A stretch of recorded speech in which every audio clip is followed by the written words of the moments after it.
Sveiki visi, Rolandas prieš jumis. Jei kam įdomu, Rolandas iš Pajūrio YouTube kanale. Tiesa, YouTube kanale jau senokai nesilankiau, senokai tą prasme įrašų nedariau. Bet šiandien noriu apie kitką. Susiejo taškai gyvenime, žinot, kai būna, gyveni, gauni informacijos vienkios kitkios, susieina po to galų galia taškai. Taigi, esmė tokia, kad visa dabartinė pasaulinė sistema yra sukurta tam, kad išsekinti žmogų. Kai jis kovotų su vėjo malūnais, kad įrodinėtų tai, kas akivaizdu, kaip sakant, kad įrodinėtų, jog liniuotė yra liniuotė, kad žmogus yra žmogus ir taip toliau. Visa sistema tam yra sukurta ir padaryta. Tas liečia visą netikrą maistą, cheminį maistą, kuris tam tikrus procesus silpnina, tam tikrus procesus migdo, kitus procesus, parazitinius procesus kūne vysto. Kas prasideda, aišku, prasideda negalavimai, vienokie, kitokie, trečiokie, anokie, jeigu uždėlsi, dar didesnis bėdos. Ir žmogus su bėdomis, jisai nebegalvos apie nieką kitą, tik kaip padaryti, kad būtų vėl sveikata. Čia aš taip kaip pavyzdį duodu. Yra ir daugiau tų dalykų. Mesgi ir veikiame gyvenime. Tai va, veikla irgi yra ir vienokia, ir antrokia, ir dešimtokia. Jei, sakykim, jūs tikriausiai esat girdėję vaikystėje kur nors, kad tas geras, tas blogas, o kas yra geris, kas yra blogis, ar žinot? Ar galit paaiškinti savo vaikams, savo pačiam galų gale, ar kažkam kitam? Ir realiai, jeigu suimsit, praktiškai dauguma žmonių jau nebežino tokio dalyko, nes jis yra išprogramuotas, arba perprogramuotas, arba ištrintas, galima sakyti, iš žmonių pasąmonės. Ir tas iš tikrųjų yra labai blogai. Tebūnie kiekvienas sprendimas kitas. Kas gaunasi? Kad aš, aišku, apie tai, kai žmogus pats savo norų nuodėsi, tiek rūkalais visokiausiais, tiek ir alkoholiu, tiek ir dar kokiais kvaišalais, jokio skirtumo. Kas gaunasi? Jisai užmigdo savo dieviškumą.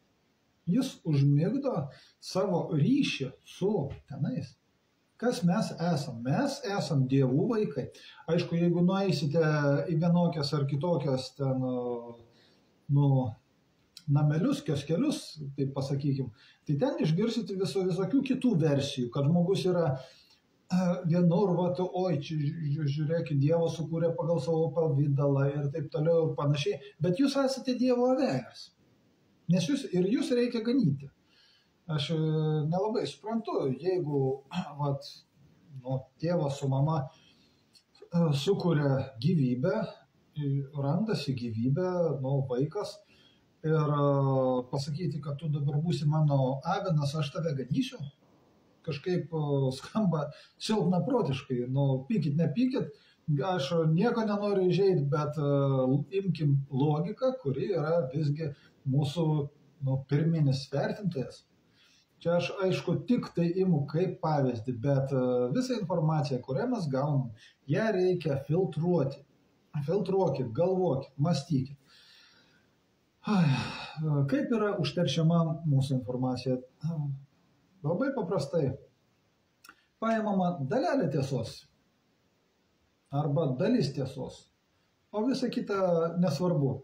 Ir žmogui, ypač nesidominčiam, turinčiam mažiau žinių kažkokiai srity, jam yra tamsus miškas ir jis, jeigu pagauna ar pamato, galų galia pasitvirtino, ten tas ir tas, išsakytų ten kaži kiek. Ir viskas, jis jau tą priima kaip tiesos grūdą. Kad gali būti, kad ir visa kita yra tiesa, ką sako. O toks dalykas yra jau yra neteisingas. Kaip ant tokio dalyko labai galiu paprastą pavyzdį duoti. atsimenu, nesakysiu kas, bet yra, sakykime, žmonių ir, aišku, moteris dažniausiai pagrindę būna numerologai. Va ten tokie skaičiai, tą reiškia tokia ta, va dabar yra 2025, sakykime, metai, rugpjūčio mėnuo ir va ten pagal visas tas datas galim išskaičiuoti ten tą, ir, sakykime, žmogus, jeigu ateina ir vat, paklausia, aišku, datą, surašo datą, va tiek ten vienetukų, dviejetukų, ir viską deda, ir žmogus žiūri, kad jo tiksliai ir pasitvirtino. Bet čia iš tikrųjų, kaip bebūtų, jie klysta. Ta, kai jie sako, taip pasitvirtina, bet su tuo vat, yra tarsi uždedamos lubos, kaip blusams stiklainyje. Yra uždedamos lubos ir jie toliau nebemasto.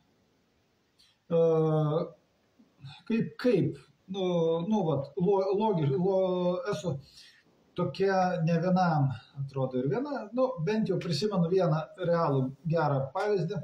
Su viena moteriška šnekėjau ir jin ten, skaičiai ir visa kita, bet jie ir parodo ir tą, mane rodinėjo gerai, sakau. Tada tu pasakyk, kaip numerologija, koks žmogaus charakteris bus, sakykime, koks žmogaus visas tas apibrėžimas pagal jų tos numerologijos. Jeigu mes imsim, kad žmogus gimė 00 metais, 00 valandą, 0 minutę, 0 sekundę, 0,0000. Ir jinai pakibo, jai programa ta neįrašyta. Ir jai užtrumpino. Ir vienu žodžiu gavosi taip, kad, buvo aiškiai supras, kad vienu žodžiu nežinai, nesupranti, nelysk ir visa kita ir daugiau tom temom, tokia tema, ji nebenorėjo kalbėti. Tai va, būkit malonus, jeigu turit kokių ten pažinčių ar to, užklauskit tokį klausimą.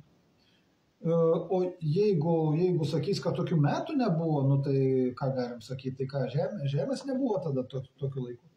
Nes šitas mūsų kalendorius yra įkaltas tik tai 1700 metais, kur dar yra paminklų, realių paminklų, kur viena data yra dabartiniu Grigaliaus skaičiavimu, o kita data yra slavų arijų kalendorius.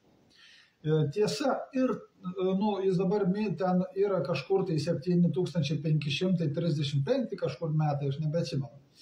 Tai va, bet ir tie metai parašyta yra nuo taikos pasirašymo žvaigždžių šventykloje. Taip ten pavadinta, va tiek tai metų nuo to. Jeigu dar ten gilinėsi, tai dar anksčiau buvo dar kiti, va ir nuo to, ir galų gale mes kas esam. Čia pasaulio, nežinau, visatos centras, visako valdovai tokie, kad pagal mūsų tą kaitaliojamą laiką visos žvaigždės sukas ir pasaulis verčias. Ir kada mes valandą prasukam, tai visi pasauliai sustoja valandai ir palaukia, kad kol mes ten pravažiuosim, sakykim, ir po to vėl paleidžia visą laiką. Bet kada tokį dalyką pasakai, žmogui, kuris kursus net ėjo.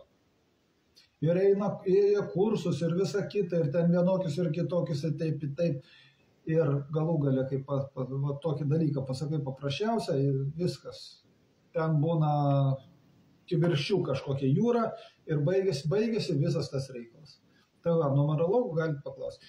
Linko, ką aš tom dar noriu pasakyti, aišku, pusę minutės liko. Tai, kad čia yra lubos, tai yra tas skaičiavimas veiksmingas tik tai tai sistemai. Praktiškai tai sistemai, kuri dabar yra vystoma pasaulyje ir aiškinama, kokiame mes rojuje gyvename. Taigi, šiam kartui tiek ir tai labai užtrukau. Būkit malonus, nykštuką, padėkit ir jeigu parašysit komentarą, tikrai bus malonu. Iki.